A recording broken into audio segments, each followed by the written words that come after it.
The Kabuliwala by Rabindranath Tagore.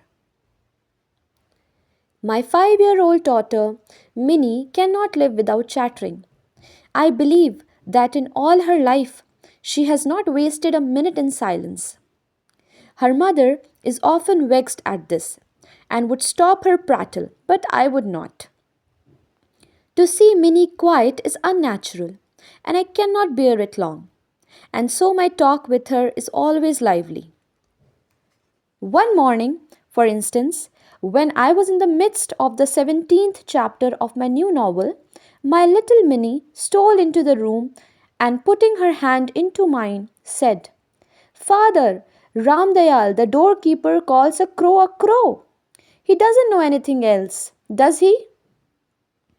Before I could explain to her the differences of language in this world, she was embarked on the full tide of another subject.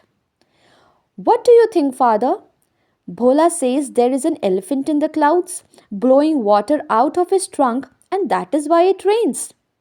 And then darting off anew while I sat still making ready some reply to this last saying, "Father, what relation is mother to you?"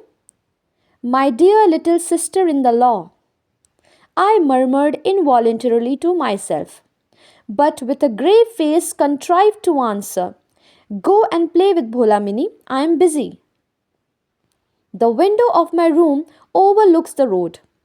The child had seated herself at my feet near my table and was playing softly, drumming on her knees. I was hard at work on my 17th chapter, where Pratap Singh, the hero, had just caught Kanchan Lata, the heroine, in his arms and was about to escape with her by the third story window of the castle, when all of a sudden Minnie left her play and ran to the window, crying, "A Kabuliwala! A Kabuliwala!" Sure enough, in the street below was a Kabuliwala, passing slowly along. He wore the loose soiled clothing of his people with a tall turban. There was a bag on his back, and he carried boxes of grapes in his hand. I cannot tell what were my daughter's feelings at the sight of this man, but she began to call him loudly. "Ah," I thought, "he will come in, and my 17th chapter will never be finished." At which exact moment the Kabuliwala turned and looked up at the child. When she saw this, overcome by terror, she fled to her mother's protection and disappeared. She had a blind belief that inside the bag, which the big man carried, there were perhaps 2 or 3 other children like herself. The peddler, meanwhile, entered my doorway and greeted me with a smiling face. So precarious was the position of my hero and my heroine that my first impulse was to stop and buy something since the man had been called. I made some small purchases and a conversation began about Abdurrahman, the Russians, the English, and the frontier policy. As he was about to leave, he asked, "And where is the little girl, sir?" And I, thinking that Minnie must get rid of her false fear, had her brought out. She stood by my chair and looked at the Kabuliwala and his bag. He offered her nuts and raisins, but she would not be tempted and only clung the closer to me, with all her doubts increased. This was their first meeting. One morning, however, not many days later, as I was leaving the house, I was startled to find Minnie seated on a bench near the door, laughing and talking with the great Kabuliwala at her feet. In all her life, it appeared, my small daughter had never found so patient a listener save her father. And already the corner of her little sari was stuffed with almonds and raisins, the gift of her visitor. "Why did you give her those?" I said, and taking out an 8 anna bit, I handed it to him. The man accepted the money without demur and slipped it into his pocket. Alas, on my return an hour later, I found the unfortunate coin had made twice its worth of trouble. For the Kabuliwala had given it to Minnie, and her mother, catching sight of the bright round object, had pounced on the child with, Where did you get that 8 anna bit? The Kabuliwala gave it to me, said Minnie cheerfully. The Kabuliwala gave it to you? Cried her mother, much shocked. Oh, Minnie, how could you take it from him? I, entering at the moment, saved her from impending disaster and proceeded to make my inquiries. It was not the first or second time I found that the two had met. The Kabuliwala had overcome the child's first terror by a judicious bribery of nuts and almonds, and the two were now great friends. They had many quaint jokes, which afforded them much amusement. Seated in front of him, looking down on his gigantic frame in all her tiny dignity, Minnie would ripple her face with laughter and begin, "Oh, Kabuliwala, Kabuliwala, what have you got in your bag?" And he would reply in the nasal accents of the mountaineer, "An elephant." Not much cause for merriment, perhaps, but how they both enjoyed the witticism. And for me, this child's talk with a grown up man had always in it something strangely fascinating. Then the Kabuliwala, not to be behindhand, would take his turn. "Well, little one, and when are you going to the father in law's house?" Now, most small Bengali maidens have heard long ago about the father in law's house. But we, being a little newfangled, had kept these things from our child, and Minnie at this question must have been a trifle bewildered.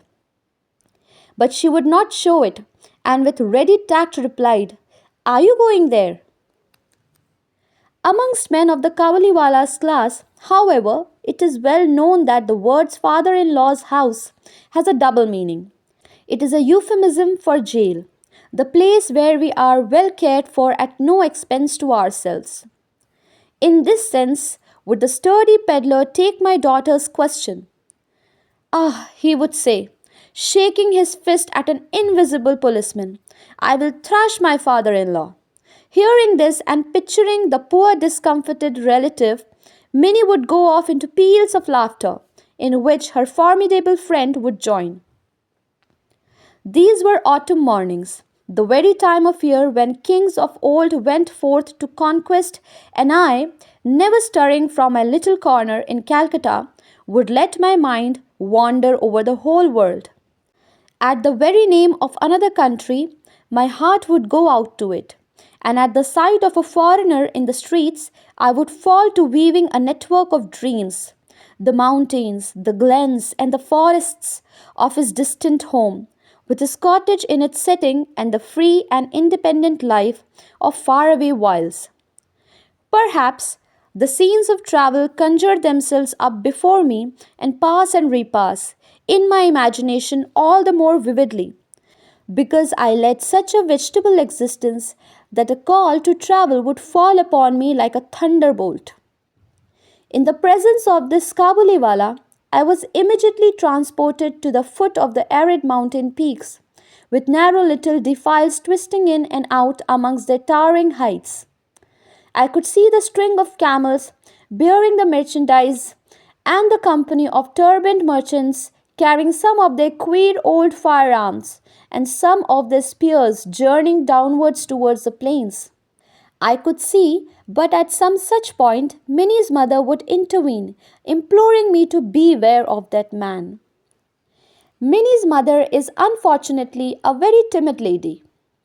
Whenever she hears a noise in the street or sees people coming towards the house, she always jumps to the conclusion that they are either thieves or drunkards or snakes or tigers or malaria or cockroaches or caterpillars or an English sailor. Even after all these years of experience, she is not able to overcome her terror. So she was full of doubts about the Kabuliwala and used to beg me to keep a watchful eye on him. I tried to laugh her fear gently away, but then she would turn around on me seriously and ask me solemn questions. Were children never kidnapped? Was it then not true that there was slavery in Kabul? Was it so very absurd that this big man should be able to carry off a tiny child? I urged that, though not impossible, it was highly improbable. But this was not enough, and her dread persisted. As it was indefinite, however, it did not seem right to forbid the man the house, and the intimacy went on unchecked. Once a year, in the middle of January, Rahman, the Kabuliwala, was in the habit of returning to his country, and as the time approached, he would be very busy, going from house to house collecting his debts. Even to me, it was a little startling now, and then in the corner of a dark room, suddenly to surprise this tall, loose garmented, much backed man. But when Minnie would run in smiling with her, "Oh Kabuliwala, Kabuliwala," and the two friends, so far apart in age, would subside into their old laughter and their old jokes, I felt reassured. One morning, a few days before he had made up his mind to go, I was correcting my proof sheets in my study. It was a chilly weather. Through the window, the rays of the sun touched my feet, and the slight warmth was very welcome. It was almost 8 o'clock, and the early pedestrians were returning home, with their heads covered. All at once, I heard an uproar in the street, and looking out, saw Rahman being led away bound between two policemen, and behind them a crowd of curious boys. There were blood stains on the clothes of the Kabuliwala, and one of the policemen carried a knife. Hurrying out, I stopped them and inquired what it all meant. Partly from one, partly from another, I gathered that a certain neighbor had owed the peddler something for a Rampuri shawl, but had falsely denied having bought it, and that in the course of the quarrel, Rahman had struck him. Now, in the heat of his excitement, the prisoner began calling his enemy all sorts of names, when suddenly, in a veranda of my house, appeared my little Minnie, with her usual exclamation, "Oh Kabuliwala, Kabuliwala!" Rahman's face lighted up as he turned to her. He had no bag under his arm today, so she could not discuss the elephant with him. She at once, therefore, proceeded to the next question. "Are you going to the father-in-law's house?" Rahman laughed and said, "Just where I am going, little one." Then, seeing that the reply did not amuse the child, he held up his fettered hands. "Ah," he said, "I would have thrashed that old father-in-law, but my hands are bound." On a charge of murderous assault, Rahman was sentenced to some years' imprisonment.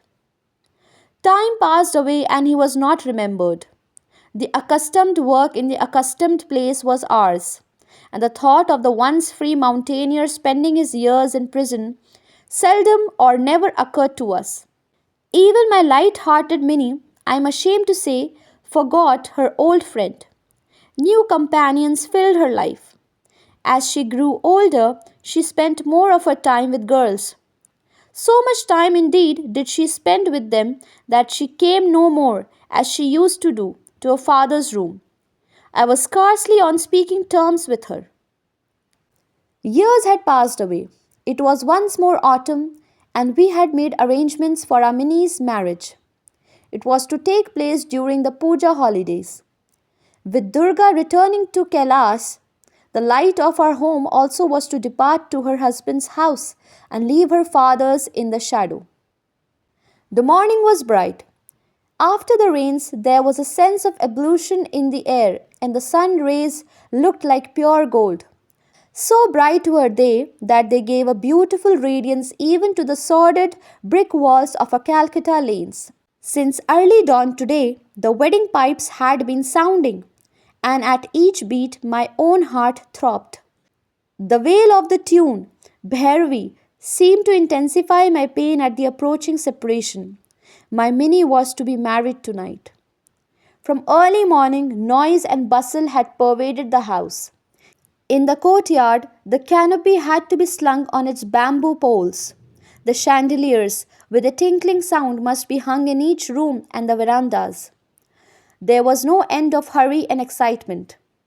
I was sitting in my study, looking through the accounts, when someone entered, saluting respectfully, and stood before me. It was Rahman, the Kabuliwala. At first, I did not recognize him.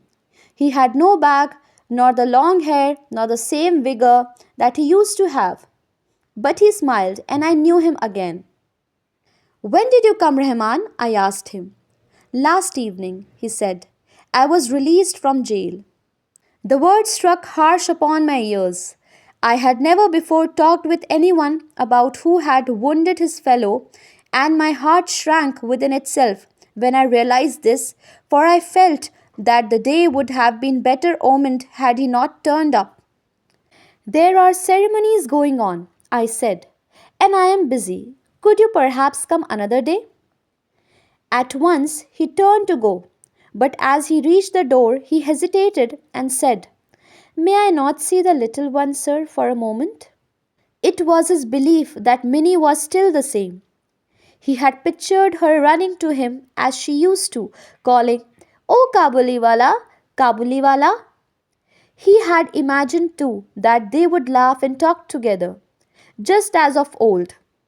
In fact, in memory of former days, he had brought carefully wrapped up in paper a few almonds and raisins and grapes obtained somehow from a countryman, for his little fund was dispersed.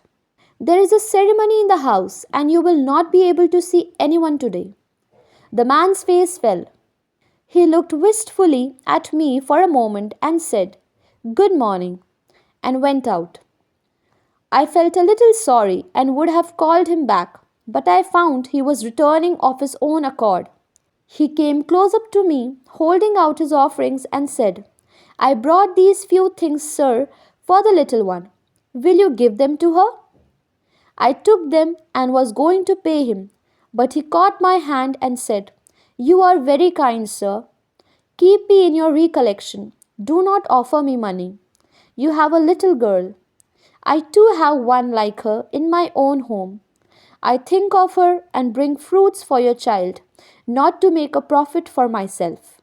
Saying this, he put his hand inside his big loose robe and brought out a small and dirty piece of paper. With great care, he unfolded this and smoothed it out with both hands on my table. It bore the impression of a little hand, not a photograph, not a drawing. The impression of an ink-smeared hand laid flat on the paper. This touch of his little daughter had been always on his heart, as he had come year after year to Calcutta to sell his wares on the streets. Tears came to my eyes. I forgot that he was a poor Kabuli fruit seller, while I was, but no, what was I more than he? He also was a father. That impression of the hand of his little Parvati in her distant mountain home reminded me of my own little Minnie. I sent for Minnie immediately from the inner apartment. Many difficulties were raised, but I would not listen. Clad in the red silk of her wedding day, with the sandal paste on her forehead, and adorned as a young bride, Minnie came and stood bashfully before me. The Kabuliwala looked a little staggered at the apparition. He could not revive their old friendship. At last he smiled and said, Little one, are you going to your father-in-law's house? But Minnie now understood the meaning of the word father-in-law, and she could not reply to him as of old. She flushed up at the question and stood before him with her bride-like face turned down. I remembered the day when the Kabuliwala and my Minnie had first met, and I felt sad. When she had gone, Rahman heaved a deep sigh and sat down on the floor. The idea had suddenly come to him that his daughter too must have grown in this long time, and that he would have to make friends with her anew. Assuredly, he would not find her as he used to know her. And besides, what might not have happened to her in these 8 years? The marriage pipes sounded and the mild autumn sun streamed round us, but Rahman sat in the little Calcutta lane and saw before him the barren mountains of Afghanistan. I took out a banknote and gave it to him, saying, Go back to your daughter Rahman in your own country, and may the happiness of your meeting bring good fortune to my child. Having made this present, I had to curtail some of the festivities. I could not have the electric lights that I had intended, nor the military band, and the ladies of the house were despondent at it.